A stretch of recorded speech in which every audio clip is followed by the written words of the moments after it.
ಪ್ರಧಾನಮಂತ್ರಿ ನರೇಂದ್ರ ಮೋದಿ ಅವರು 3 ಬಾರಿ ನಡೆಸಿರುವಂತ ಆಡಳಿತದಲ್ಲಿ ಸಾಕಷ್ಟು ಅಭಿವೃದ್ಧಿ ಮತ್ತು ಸುಧಾರಣೆ ಕಂಡಿದೆ ಎಂದು ಸಂಸದ ಪಿಸಿ ಗದ್ದಿಗೌಡರು ತಿಳಿಸಿದ್ದಾರೆ. ಅವರು ನವನಗರದ ಪತ್ರಿಕಾ ಭವನದಲ್ಲಿ ಮಾಧ್ಯಮ ಪ್ರತಿನಿಧಿಗಳೊಂದಿಗೆ ಮಾತನಾಡುತ್ತಾ, ಈ ದೇಶದಲ್ಲಿ ಪ್ರಧಾನಮಂತ್ರಿ ನರೇಂದ್ರ ಮೋದಿ ಅವರು ಕೆಲಸ ಕಾರ್ಯಗಳನ್ನು ಇಡೀ ವಿಶ್ವವೇ ನೋಡುವಂತೆ ಮಾಡಿದ್ದಾರೆ. ಜನ್ಧನ್ ಯೋಜನೆ, ಕೈಗಾರಿಕಾ ಅಭಿವೃದ್ಧಿಗಳು, ರಸ್ತೆ ಅಭಿವೃದ್ಧಿ ಸೇರಿದಂತೆ ದೇಶದ ಆರ್ಥಿಕತೆಗೆ ಹೆಚ್ಚು ಒತ್ತು ನೀಡಿದ್ದಾರೆ. ನೀರಾವರಿ ಯೋಜನೆಗಳು ಸೇರಿದಂತೆ ಬಡವರಿಗೆ ಅನುಕೂಲವಾಗುವಂತಹ ನಿಟ್ಟಿನಲ್ಲಿ ಪ್ರಧಾನಮಂತ್ರಿ ನರೇಂದ್ರ ಮೋದಿ ಅವರು ಕೆಲಸ ಕಾರ್ಯಗಳು ಮಾಡಿದ್ದಾರೆ. ಆದರೆ ಕೆಲವರು ವಿನಾಕಾರಣ ಟೀಕಿಸುವಂತ ಕೆಲಸ ಮಾಡುತ್ತಿದ್ದಾರೆ ಎಂದು ಸಂಸದರಾದಂಥ ಪಿಸಿ ಗದ್ದಿಗೌಡರು ತಿಳಿಸಿದ್ದಾರೆ. ಇದೇ ಸಮಯದಲ್ಲಿ ರಾಜ್ಯಸಭಾ ಸದಸ್ಯರಾಗಿರುವಂತಹ ನಾರಾಯಣಸಾಬ್ ಬಾಣಿಗೆ ಮಾತನಾಡಿ, ಗೃಹ ಸಚಿವ ಪ್ರಿಯಾಂಕಾ ಖರ್ಗೆ ಅವರು ಆರ್ಎಸ್ಎಸ್ ಬಗ್ಗೆ ಹೇಳಿಕೆ ನೀಡಿರುವುದನ್ನು ಖಂಡಿಸಿ ಪ್ರಿಯಾಂಕಾ ಖರ್ಗೆ ವಿರುದ್ಧ ವಾಗ್ದಾಳಿ ನಡೆಸಿದರು. ಈ ಸಂದರ್ಭದಲ್ಲಿ ಮಾಜಿ ಶಾಸಕರು ಹಾಗೂ ಬಿಜೆಪಿ ಪಕ್ಷದ ಉಪಾಧ್ಯಕ್ಷರಾಗಿರುವಂತಹ ಮುರುಗೇಶ್ ನಿರಾಣಿ ಹಾಗೂ ಮಾಜಿ ಶಾಸಕರಾಗಿರುವಂತಹ ವೀರಣ್ಣ ಚನ್ನಂತಿಮಠ ಮಾತನಾಡಿ, ಪ್ರಧಾನಮಂತ್ರಿ ಅವರ ಯಶಸ್ಸು ಮತ್ತು ಶ್ರೇಯಸ್ಸು ಬಗ್ಗೆ ಸಮಗ್ರ ಮಾಹಿತಿ ನೀಡಿದರು. ಯೋಜನೆ ಇರಬಹುದು, ಹಾಗೇನೆ ಇವತ್ತು ಕಡಿಮೆ ಬಡ್ಡಿ ದರದಲ್ಲಿ ಸಾಲ ಸಿಕ್ಕಲಿಕ್ಕೆ ಒಂದು ಅನುಕೂಲ ಅದರಿಂದ ಆಗ್ತದೆ. ಹಾಗೇನೆ ಇವತ್ತು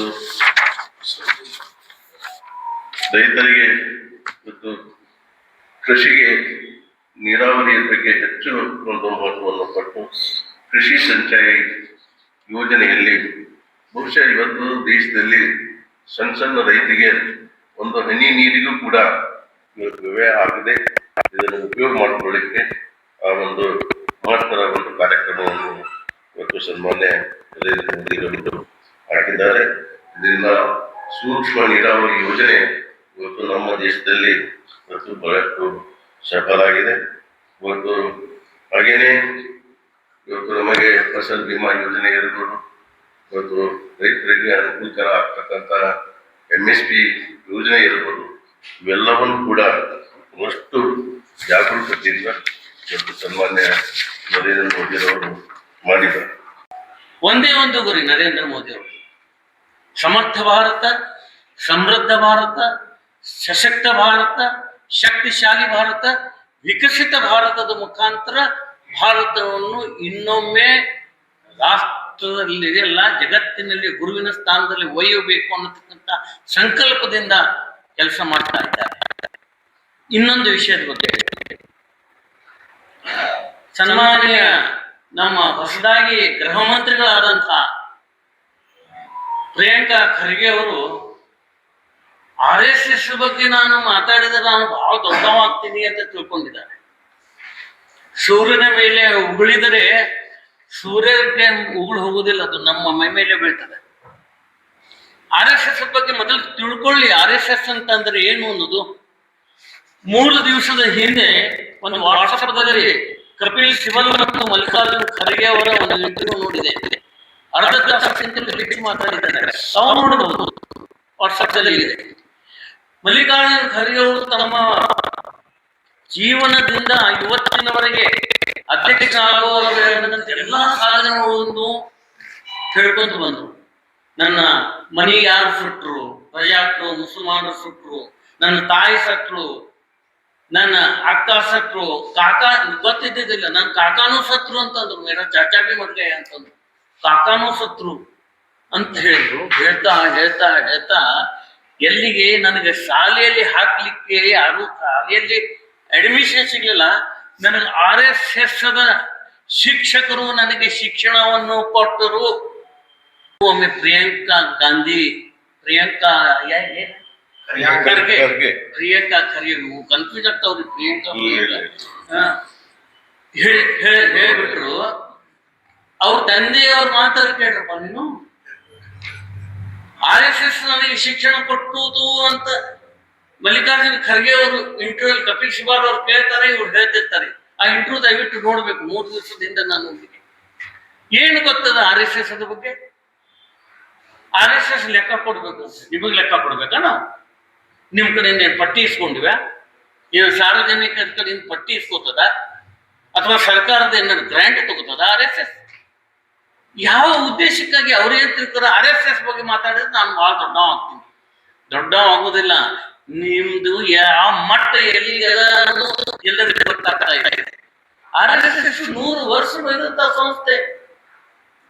ದೇಶ ಇವತ್ತು ಹೆಮ್ಮೆಯಿಂದ RSS ಕಡೆ ನೋಡ್ತಾ ಇದೆ. ದೇಶದಲ್ಲಿ ಅನೇಕ ಸಂದರ್ಭದಲ್ಲಿ RSS ಕಾರ್ಯಕರ್ತರು, ಅದು ಮಹಾಪೂರ್ ಇರಬಹುದು, ಎಕ್ಸ್ಟೆಂಡ್ ಆಗಿರಬಹುದು, ಯಾವುದೋ ಕಾರಣದಲ್ಲಿ ಎಲ್ಲಕ್ಕಿಂತ ಸರ್ಕಾರಕ್ಕಿಂತಲೂ ಮುಂದೆ ಬಂದು ಮೊದಲ ಕೆಲಸ ಮಾಡೋರು ಯಾರು? ರಾಷ್ಟ್ರೀಯ ಸ್ವಯಂ ಸೇವಕ ಸಂಘದ ಕಾರ್ಯಕರ್ತರು. ಅರೆ, ನೆಹರೂರವರು ಯುದ್ಧದ ನಂತರ 1963 ನಂತರ ನೆಹರೂರವರೇನು ನಮ್ಮ RSS ಪರವಾಗಿ ಇದ್ದಿದ್ದಿಲ್ಲ. ಆದ್ರೆ ನೆಹರೂರವ್ರಿಗೂ ಸಹಿತ ಜ್ಞಾನೋದಯ ಆಯ್ತು. ಚೀನಾ ಯುದ್ಧದ ನಂತರ RSS ನವರು ಮಾಡಿದಂತ ಕೆಲಸ ನೋಡಿ, ರಾಷ್ಟ್ರೀಯ ಪರೇಡ್ನಲ್ಲಿ ಪಥಸಂಚಲನದಲ್ಲಿ, ದಿಲ್ಲಿಯಲ್ಲಿ ನಡೆದಂತಹ ಪಥಸಂಚಲನದಲ್ಲಿ 3,000 RSS ಕಾರ್ಯಕರ್ತರಿಗೆ ಭಾಗವಹಿಸಲಿಕ್ಕೆ ಅವಕಾಶ ಕೊಟ್ರಲ್ರಿ. ಮೊದಲನೇ ದೇಶದ ಪ್ರಧಾನಮಂತ್ರಿ ಇವೆಲ್ಲ ಉತ್ಸಾಹ ಪ್ರಿಯಾಂಕಾ ಅವರೇ ಓದ್ರಿ, ದಯವಿಟ್ಟು ಓದ್ರಿ.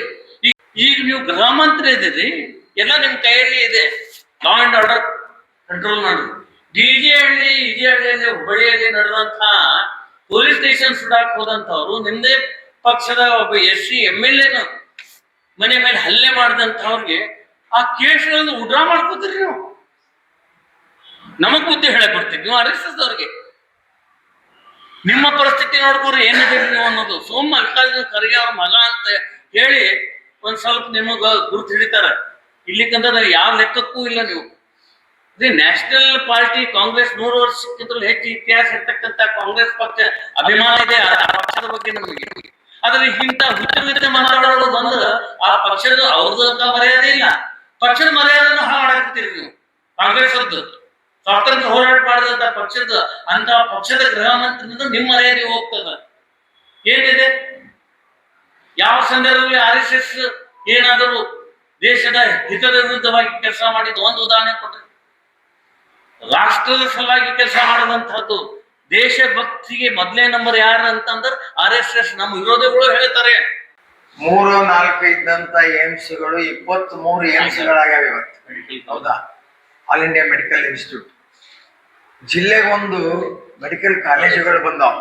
ಏನು 5 ಲಕ್ಷ ರೂಪಾಯಿ ಒಬ್ಬೊಬ್ಬರಿಗೆ ಆಯುಷ್ಮಾನ್ ಯೋಜನೆ ಒಳಗೆ ಯಾರು ಕೊಟ್ಟಿದ್ರು? 70 ವರ್ಷ ದಾಟಿದಂಥವ್ರು ಎಲ್ಲರಿಗೂ ಆಯುಷ್ಮಾನ್ ಯೋಜನೆ. 25 ಕೋಟಿ ವ್ಯಕ್ತಿಗಳು ಬಡತನದಿಂದ ಹೊರಗೆ ಬಂದಾರ ಅಂತ ಹೇಳಿ ಅವ್ರದ ಸರ್ವೆ ಹೇಳದ ಅಲ್ವಾ? ಆಮೇಲೆ 90,000 ಇದ್ದಂತ national highway 1.5 lakh kilometre national highway ಆಗ್ಯಾವ.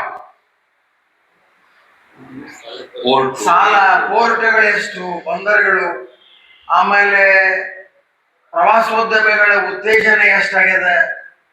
ಬರೀ ಸಾಲ ಒಂದ ಯಾಕೆ ನೆನಪಾತ ನಿಮ್ಗೆ ಅಷ್ಟು ಅರ್ಥ ಆಗ್ಲಿಲ್ಲ ನನಗೆ. ಏನು 80 ಅಲ್ಲ, ನರೇಂದ್ರ ಮೋದಿ ಅವ್ರ ಕಾಲದೊಳಗ ಕರೋನಾದ ಬಂತು. ಯಾವ ಪ್ರಧಾನಮಂತ್ರಿಗಳ ಕಾಲದಾಗ ಬಂದಿಲ್ಲ. 81 ಕೋಟಿ ಜನರಿಗೆ 19ರಿಂದ ಇಲ್ಲಿಯವರೆಗೆ ಉಚಿತ ಪಡಿತರ ಕೊಡ್ತಾ ಇದ್ದೀವಿ. 11 ಕೋಟಿ ಜನರಿಗೆ ಇದನ್ನ ಕೊಟ್ಟಿವಿ, ಗ್ಯಾಸ್ ಹೆಣ್ಮಕ್ಳಿಗೆ. ಏನು ಇಲ್ಲೇ ಒಂದು ಪ್ರಿಂಟ್ ಕಾಪಿ ಅದ, ಇದನ್ನ ತಗೊಂಡು ಸ್ವಲ್ಪ ನೀವು ಅಭ್ಯಾಸ ಮಾಡಿ ಬರೀರಿ ದಯವಿಟ್ಟು, ನಿಮ್ಮಲ್ಲಿ ವಿನಂತಿ ಮಾಡ್ತೀನಿ. ಏನು ಅರ್ಧ ಗಂಟೆ 1 ಗಂಟೆಯಲ್ಲಿ ಹೇಳುವಂಥದ್ದಲ್ಲ. ಅವ್ರ ಸಾಧನೆ 12 ವರ್ಷದಲ್ಲಿ ಇಡೀ ಜಗತ್ತನ್ನೇ ಭಾರತ ದೇಶದ ಕಡೆ ತಿರುಗಿ ನೋಡುವಂಗಾಗಿದೆ. ಅವರು ಪ್ರಧಾನಮಂತ್ರಿ ಆಗುವಂತ ಸಂದರ್ಭದಲ್ಲಿ ನಮ್ಮ ದೇಶ 14ನೇ ಸ್ಥಾನದಲ್ಲಿತ್ತು ಆರ್ಥಿಕ ಮಟ್ಟದಲ್ಲಿ. ಇವತ್ತು ಜಗತ್ತಿನ 3ನೇ ಸ್ಥಾನದ ಆರ್ಥಿಕ ಅಭಿವೃದ್ಧಿ ಹೊಂದಿರುವಂತ ದೇಶ ಇವತ್ತು ಭಾರತ ಆಗಿರ್ಬೇಕಾದ್ರೆ ಅದಕ್ಕೆ ಮುಖ್ಯವಾಗಿರುವಂತ ಕಾರಣ ನರೇಂದ್ರ ಮೋದಿಜಿಯವರ ದೂರದೃಷ್ಟಿ ಮತ್ತು ಅವರ ಉತ್ತಮವಾಗಿರುವಂತ ಭ್ರಷ್ಟಾಚಾರ ರಹಿತ ಆಡಳಿತ ಕೊಟ್ಟಿರುವಂತಹ ಹಿನ್ನೆಲೆಯಲ್ಲಿ ಜಗತ್ತಿನಲ್ಲಿ ನಮ್ಮ 3ನೇ ಸ್ಥಾನದಲ್ಲಿ ಬಂದಿರುವಂತದ್ದು. ಅವರು ಎಲ್ಲಾ ಕ್ಷೇತ್ರದಲ್ಲಿಯೂ ಸಹಿತ ಅವರು ಮೊದಲನೇ ಸ್ಥಾನದಲ್ಲಿ ಬರ್ತಾ ಇದ್ದಾರೆ. ಬರುವಂತ ಮುಂದಿನ ದಿನಮಾನಗಳಲ್ಲಿ ನಮ್ಮ ಭಾರತ ಮಾತೆ ಜಗತ್ತಿನಲ್ಲಿ ಮೊದಲನೇ ಸ್ಥಾನದಲ್ಲಿ ಬರಬೇಕು, ಆರ್ಥಿಕ ಮಟ್ಟದಿಂದ ಮೊದಲನೇ ಸ್ಥಾನದಲ್ಲಿ ಬರಬೇಕು. ನಾವು ಬೇರೆ ಬೇರೆ ದೇಶದಲ್ಲಿ ತೆಗೆದುಕೊಳ್ಳುವಂತಹ ಸಾಲವನ್ನ ಮತ್ತೆ ನಮ್ಗಿಂತ ಹಿಂದುಳಿದಿರುವಂತಹ ಸಣ್ಣ ಸಣ್ಣ ದೇಶಗಳಿಗೆ ಸಾಲವನ್ನು ಕೊಡುವಂತ ಶಕ್ತಿ ಭಾರತ ಮಾತೆಗೆ ತಂದು ಕೊಟ್ಟಿರುವಂತವ್ರು ಸನ್ಮಾನ್ಯ ನರೇಂದ್ರ ಮೋದಿ ಅವರು ಅನ್ನುವಂಥದ್ದನ್ನ ನಾವು ಬಹಳ ಹೆಮ್ಮೆದಿಂದ ನಾವು ಹೇಳ್ತಾ ಇದ್ದೀವಿ. ಅವ್ರಿಗೆ ಎಲ್ಲಾ ಸೆಕ್ಟರ್ದಲ್ಲಿ ನಾನು ನಿಮ್ಗೆ ವಾಟ್ಸಪ್ ದಲ್ಲಿ ಪಾಯಿಂಟ್ಸ್ ಕಳಿಸ್ತೇನೆ. ಅದೇ ನಾವು ಪ್ರೆಸ್ ಮೀಟ್ ಮಾಡಿದ ಕನಿಷ್ಠ ಒಂದು 3-4 ತಾಸು ಬೇಕು. ತಮ್ಗೆ ಯಾವ್ಯಾವ ಪಾಯಿಂಟ್ ಬೇಕು ಅವನ್ನ ನಾವು ತಗೋಬಹುದು. ಅದ್ರ ಸಲುವಾಗಿ ಒಟ್ಟಾರೆ ಅವ್ರಿಗೆ ಹೇಳ್ಬೇಕಂದ್ರೆ, ಇವತ್ತು ಈ ಸ್ವತಂತ್ರ ಸಿಕ್ಕ ನಂತರ ಕಾಂಗ್ರೆಸ್ ಏತರವಾಗಿರುವಂತ ಸರ್ಕಾರವನ್ನು ತಂದುಕೊಟ್ಟಿರುವಂತ ಯಾರಾದ್ರೂ ನಾಯಕರಿದ್ರೆ ಅದು ನರೇಂದ್ರ ಮೋದಿ ಅವರು.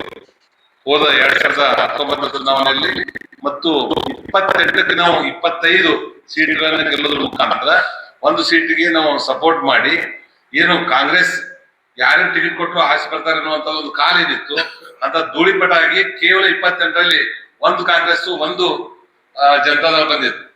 ಅಂದ್ರೆ ಒಂದೇ ಒಂದು ಸೀಟು. ಇವತ್ತು ನಮ್ಮ ಇಂಡಿಯಾದಲ್ಲಿ ಅವ್ರದ್ದು ಕೌಂಟ್ ಮಾಡಿದ್ರೆ 1 ಸೀಟ್ ಮಾತ್ರ 28ರಲ್ಲಿ. ಅಂದ್ರೆ ಟೋಟಲ್ ಆಗಿ ಅವರು 0 ತಂದಿರುವಂತ ಮತ್ತು ಅಪೋಸಿಷನ್ದಲ್ಲಿ ಅಧಿಕೃತವಾಗಿರುವಂತಹ ಸಂಖ್ಯೆ ಸಹಿತ ಬರೆದಿರುವಂತಹ ಪರಿಸ್ಥಿತಿಯನ್ನ ಇವರು ಅಭಿವೃದ್ಧಿ ಮಾಡೋದ್ರ ಮುಖಾಂತರ ದೇಶದಲ್ಲಿ ಮಾಡಿಕೊಟ್ಟಿರುವಂತವ್ರು ನರೇಂದ್ರ ಮೋದಿ ಅವರು. ನಮ್ಮ ಕರ್ನಾಟಕದ ಬಹಳಷ್ಟು ಕೊಡುಗೆ ಇದೆ. ಅವ್ರು HCL ಮಾಡಿರುವಂತದ್ದು ಇರ್ಬೋದು, ನಂತರ ಇಂಡಿಯನ್ ಇನ್ಸ್ಟಿಟ್ಯೂಟ್ ಆಫ್ ಸೈನ್ಸ್ ನಲ್ಲಿ ಪಟ್ಟಿರುವಂತಹ ಕೊಡುಗೆ ಇರ್ಬೋದು, ಇಡೀ 100 ಕಿಲೋಮೀಟರ್ ಒಂದೊಂದ್ಸಲ ಏರ್ಪೋರ್ಟ್ ಮಾಡಿರುವಂತದ್ದು ಮತ್ತು ಉಡಾನ್ ಸ್ಕೀಮ್ ನಲ್ಲಿ ಸಾಕಷ್ಟು ನಮ್ಮ ರಾಜ್ಯಗಳಿಗೆ ಅನುಕೂಲತೆ ಮಾಡಿಕೊಟ್ಟಿರುವಂತದ್ದು.